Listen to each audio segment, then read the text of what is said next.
What's going on, chaps and chappises? The tower.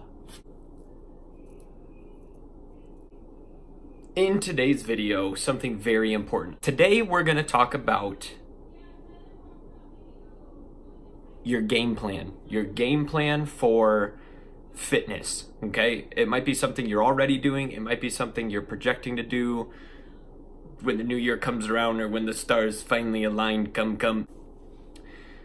We're going to talk about cardiovascular training and why it is so bad for you, but everyone does it. Whoa!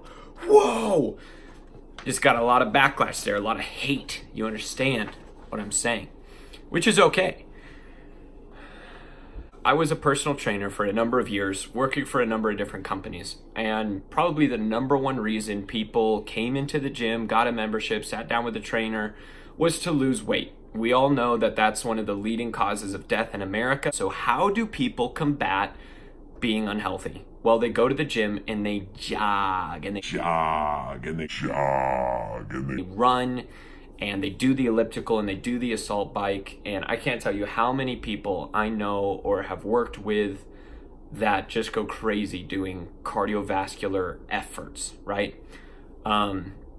They might even go outside, maybe, the gym's not for me. They strap on a pair of Brooks and they go take a 5-mile jog every other day. Believe it or not, it actually typically is going to long-term make you fatter and decrease your muscle mass. The European Journal of Applied Physiology did some research specifically into this, and they found that long cardio sessions, which are typical of a weight loss goal-oriented individual in or outside of the gym, whether it's a 5-pound tummy tuck you're going for or shedding 50 pounds and completely changing your physiology, they found that long cardio sessions suppress the hormone T3. Now, the hormone T3 is something that actually encourages the process of breaking down lipids or fat in the human body to use as an energy source. They also, being long cardio sessions, slow down the production of HGH, human growth hormone. Now, as an adolescent, as a young adult, your human growth hormone is at its all-time naturally high level. From about the ages of 20 to 25 for most individuals, your HGH levels take a swan dive and they just slowly decline the rest of your life. That's why when you're young and in college, your athleticism and your physical capacity is very high, sort of your prime. And as you age, naturally, you lose a lot of that if you don't do anything to stop this natural aging process of your human growth hormone decreasing. It's hard to get out of your chair. And then the last thing is with a long cardio session, that your cortisol levels are raised. And cortisol, of course, is another hormone, which is a stress hormone. So if you're not sleeping adequately, if you're not recovering correctly, or if you're doing excessive amounts of cardio throughout the day or throughout the week, your cortisol levels are going to be much higher. So there's this idea of calories in and calories out. For us to lose any amount of weight, whether it's muscle or water weight or anything, we need to expend, or fat, of course, we need to expend more energy than we take in or assimilate throughout the day. So let's say that my resting metabolism as a young man is 2,400 calories a day that I burn just naturally being me. Every single 24-hour period, I go through about 2,400 calories. Now, if I was to only eat 2,000 calories a day, I'm less 400 calories at the end of the day, and that 400 calories has to come from something, right?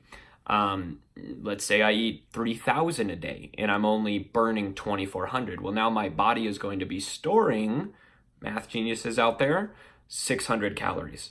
So it all depends on your lifestyle. How active are you? How many calories do you burn? So on and so forth. So of course the question arises, well, if I'm doing cardio every morning for, a 30-minute assault bike, or I go jog for a couple of miles, isn't that putting me into the black for the day? Aren't I burning more calories than I'm taking in if I kind of watch what I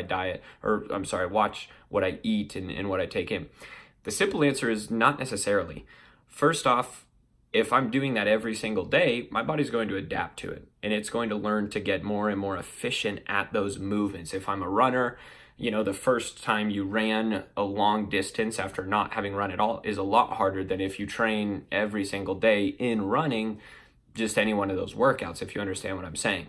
So you need to vary the stimuli to keep that bar set high as far as caloric expenditure, okay? At the end of the day, cardio is going to burn a little bit of calories, but it's going to burn primarily muscle. You're going to lose a lot of muscle mass. That's why even professional Olympic level long distance runners, track and field athletes, we're not talking about sprinting, that's a totally different thing, but a runner, a real runner or jogger or something like that, they're very, very small. They're very, very lean. They look like skin and bones, quite honestly. And frankly, all health concerns aside, nobody really wants to look like that. That's not the look in our society that's like, wow, they must be in great shape. They must work really hard at what they do. We want a little bit of muscle mass, whether it's filling out the glutes or having some shoulder caps or a little bit of tricep separation. We really want to focus on having a physique to show off, having that muscle mass, maintaining our healthy hormone levels even later in life to maintain our health, vitality, and our ambulation, to be able to move around more and move healthfully, okay? So introduce the solution to all of this, strength training. Now, this isn't body weight workouts. This isn't all cardio and conditioning. This isn't all core. This is a workout designed on the 7 fundamental movement patterns of the human body, biomechanically speaking. So what does this mean?